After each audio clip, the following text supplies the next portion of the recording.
Bonjour monsieur. Lorsque Catherine m'a demandé de venir interviewer les cigales, je me suis dit, bon, soit on est dans les fables de La Fontaine, dans ces cas-là, la cigale, c'est quand même celle qui dépense.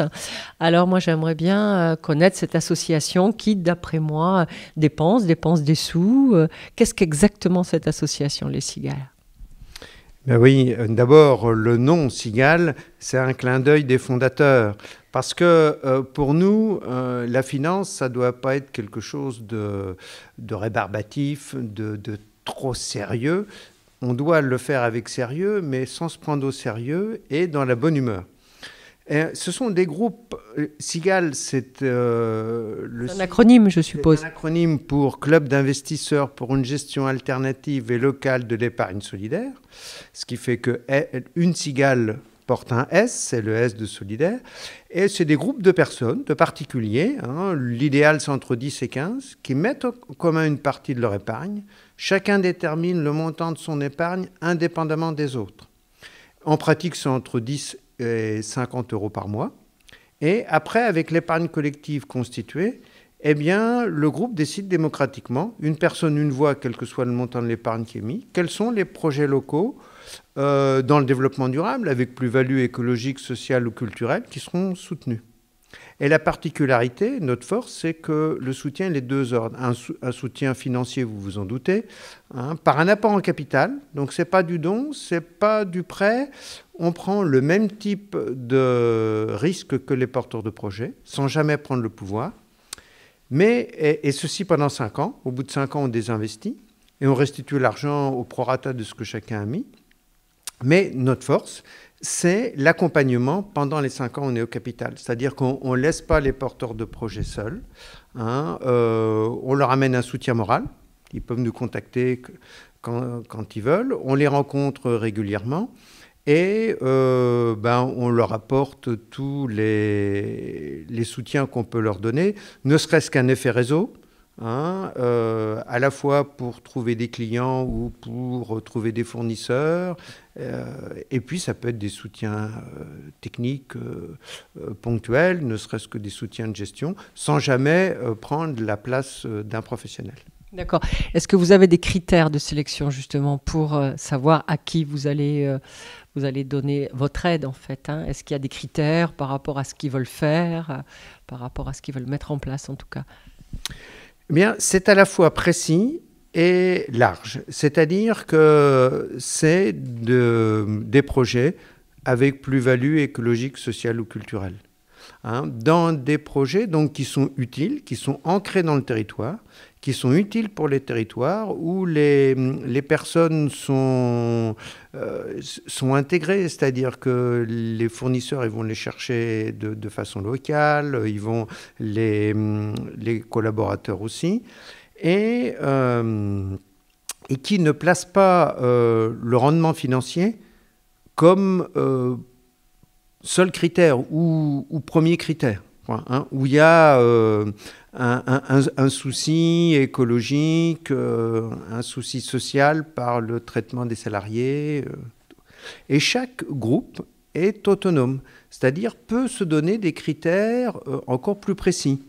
Par exemple, moi je suis dans un club cigale où moi je suis militant du mouvement coopératif. Donc, on a décidé qu'on n'aidait que des projets en statut coopératif ou associatif. Mais ce n'est pas le cas de tout le monde. Il y en a, c'est le type de projet. Par exemple, du maraîchage bio, en permaculture, parce que c'est quelque chose qui doit être connu. Les gens qui sont convaincus de ça, voilà ce qu'ils peuvent faire. D'accord. Et est-ce que vous avez une décision collégiale? Vous vous réunissez pour donner votre aval sur l'aide que vous allez apporter, ou est-ce que c'est individuellement? Est-ce que c'est le groupe, mettons Aquitaine, qui va se réunir et qui va dire « Ok, on prend ce projet, on ne prend pas celui-là » ? Alors, oui et non. C'est-à-dire que si c'est le groupe Aquitaine, non. C'est chaque club cigale. Si vous voulez, actuellement en Nouvelle-Aquitaine, on a un peu plus de 40 clubs cigales. Chaque club cigale est autonome. C'est-à-dire que, et ça c'est une des particularités aussi, et d'ailleurs c'est ce qui m'a séduit, moi, c'est qu'il n'y a pas d'experts qui choisissent pour vous. C'est-à-dire, il n'y a pas de comité d'investissement ou d'engagement. C'est le groupe qui décide, toutes les personnes, une voix. Et là, c'est le pari des clubs cigales, c'est-à-dire c'est la diversité qui fait la richesse du club cigale. Hein, et en particulier, quand on recherche un porteur de projet, si vous voulez, la pertinence du projet compte pour une moitié, mais une petite moitié. La grosse autre moitié qui est, je dirais, prépondérante, c'est les porteurs de projet eux-mêmes. Hein, c'est-à-dire leur dynamisme, toute leur qualité. Tout. Un projet moyen avec des bons porteurs de projet aura des chances de fonctionner. Un très bon projet avec des mauvais porteurs de projet aura toutes les chances d'échouer. Et donc là, il n'y a pas besoin d'avoir des compétences particulières en comptabilité, en gestion d'entreprise. Si vous voulez, quelqu'un qui est psychologue a un avis vraiment très pertinent. Hein. Et donc, le meilleur club cigale, c'est le club cigale où il y a des représentants un petit peu à l'image de la société. D'accord. Et comment, moi je n'avais jamais entendu parler, et comment vous vous faites connaître ? C'est là un peu notre talon d'Achille, c'est-à-dire qu'on a un déficit de notoriété parce que c'est assez difficile, si vous voulez. Il y a 2 jours, il y a eu un reportage sur TF1. Bon, c'est exceptionnel, hein, mais on est quelques-uns. Moi, je me suis investi au niveau national aussi pour pouvoir se faire connaître, mais il faut qu'il y ait des relais sur place, il faut qu'il y ait des gens qui... Et là, je suis content parce que... Oui, il y a Catherine avec vous. Bernard, qui connaît bien les cigales parce qu'elle a été cigalière à Paris, qui est là et qui est convaincu qu'on peut, et qui œuvre pour qu'on en crée, j'allais dire, dans le Périgord et dans le Bergeracois. Il n'y en a pas dans Bergerac, Catherine. En Dordogne, à ma connaissance, il n'y en a pas en Dordogne. Jean-Yves dira si je me trompe. Et je ne sais pas si ça va être facile parce que moi, effectivement, comme dit Jean-Yves, je suis encore cigalière en gestion en Île-de-France. Et en Île-de-France, il y a pléthore de projets. Et ce sont les cigales qui se déplacent à la bourse au projet. Ici, j'imagine qu'on n'en est pas à ce stade, un peu dans le territoire semi-rural. Donc, bon, on va essayer. On va essayer. J'ai trouvé que Jean-Yves était super dynamique, super optimiste aussi. Y compris en faisant reposer une partie sur moi, parce que comme vous le savez aussi, je jardine beaucoup, je ne fais pas que ça. Mais voilà, je serai au moins le relais, parce que c'est une épargne citoyenne et solidaire hyper intéressante, où ça n'a rien à voir avec des actionnaires. L'éthique est au centre de tout, et on peut aussi bien se casser la figure dans ce qu'on a pensé porteur et qui allait marcher, c'est-à-dire ne pas récupérer nos investissements. Et en tous les cas, on ne pense pas faire un pourcentage. On récupère ce qu'on a mis au maximum. Oui, d'accord. Moi, je suis sûre qu'ici, il y a plein de gens, s'ils savaient, qui viendraient vers vous qui ont des objectifs un petit peu louables de développement, qui rentrent dans vos compétences à vous, et que si on connaissait, on irait peut-être facilement vers vous. Est-ce qu'il y a des projets qui ont été un gros échec ou il y a forcément, il y a toujours des projets qui échouent. Hein, c'est vrai, c'est du capital risque solidaire.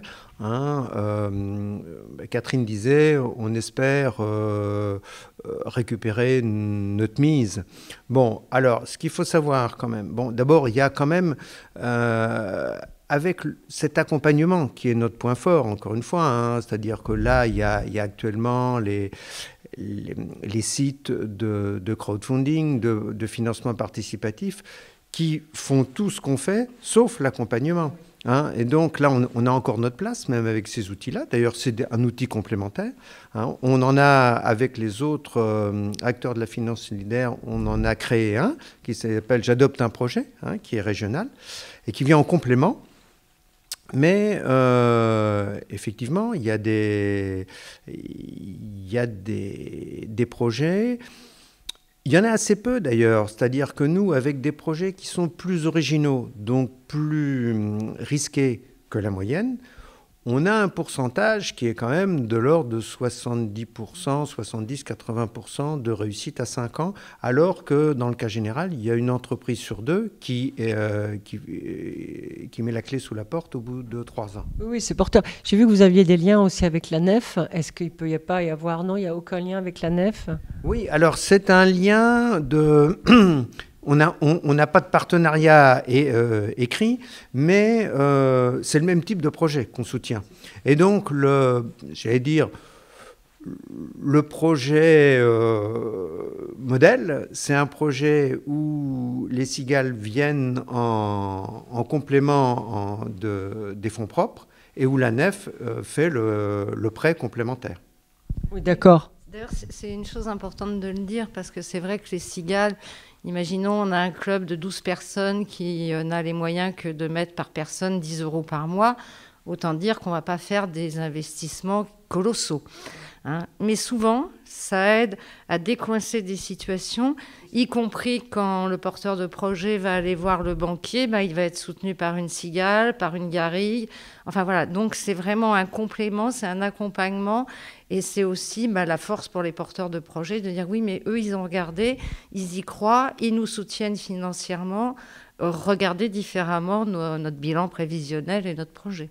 Oui, ça c'est une force. Il y a des plafonds maximum au niveau des engagements financiers que vous faites? Alors, on s'interdit, si vous voulez, on s'interdit de dépasser pour des entreprises de capitaux 33% du capital, c'est-à-dire, mais du capital complet, c'est-à-dire qu'on peut mettre la moitié de ce que les porteurs de projets mettent.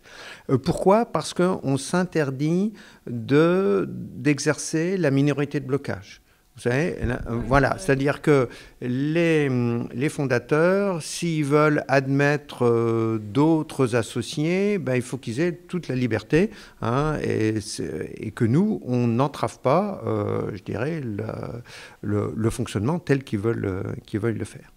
Sinon, il n'y a pas de plafond. Dans les entreprises coopératives, eh bien, le pouvoir, il est lié aux personnes. Hein, c'est une personne, une voix, un associé, une voix. Il n'est pas lié à l'argent. Donc, il n'y a pas de limite. Hein, sauf qu'au bout de 5 ans, il faut que la coopérative soit en mesure de pouvoir rembourser. Alors, sinon, on met le projet en difficulté. Hein, et pour les SCOP, puisque les SCOP, qui sont des coopératives de salariés, les salariés associés doivent avoir la moitié du capital. Donc nous, on peut avoir que, comme je dis, l'autre moitié. C'est 5 ans, hein, c'est 5 ans. C'est 5 ans. C'est 5 ans. Alors, les montants, ils peuvent être importants. Hein, les plus gros montants actuellement, ça a été en Bretagne pour des projets éoliens où des clubs cigales se sont créés à l'occasion d'un projet. C'est aussi la création, la possibilité de créer des clubs cigales. Hein, alors, à l'occasion d'un projet, il y a eu, en particulier récemment, il y a eu deux groupes, hein, d'une trentaine de clubs à chaque fois, de clubs cigales qui ont été créés et qui ont, en 3 ans, investi plus de 600 000 €. Uniquement les cigales. Oui. Alors nous, en Nouvelle-Aquitaine, les plus gros projets, c'est 26 000 €. Hein, c'est par co-investissement de plusieurs clubs cigales. Plusieurs clubs cigales peuvent co-investir sur un même projet. Et donc ça, c'est intéressant parce que ce qu'on disait tout à l'heure, en particulier Catherine le soulignait, ça permet, on a un effet levier à la fois sur les banques, les autres partenaires, les autres financiers, hein, mais aussi, on peut, nous aussi, en interne, avoir des investissements qui soient non négligeables. Bon, c'est super. Quel serait votre souhait maintenant, si vous avez une petite baguette magique? Notre souhait, ce que j'espère bien, ce que ce ne soit pas de la magie. Alors, la magie, ce serait qu'il y ait, je ne sais pas, 6 clubs cigales cette année, mais qu'il y en ait au moins un. Parce que pourquoi 6 6 cigales, hein, on les entend chanter déjà. Donc, un club cigale à Bergerac, Catherine?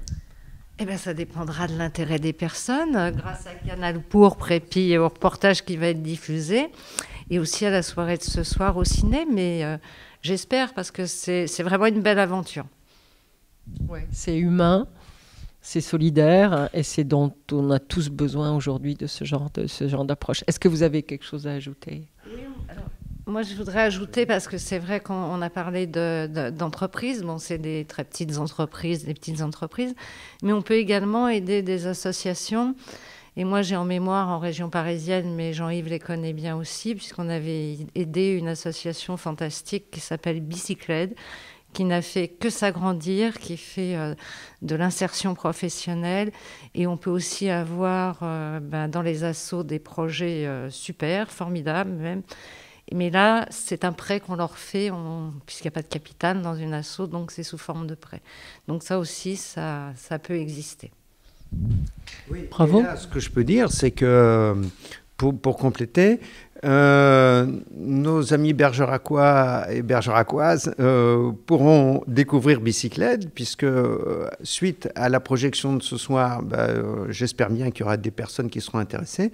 Et je reviendrai avec Catherine, on fera une réunion d'information. Et dans le film de présentation dont je me suis occupé quand j'étais au niveau national, eh bien, il y a une partie sur Bicyclette, donc ils pourront découvrir avec les acteurs qui témoignent de ce projet. Bicyclette, ça n'a rien à voir avec le vélo? Exactement, oui, ça a à voir avec le vélo. Alors au tout début du projet de cette association, ils allaient chercher des personnes sans domicile fixe à une station de métro à Clichy.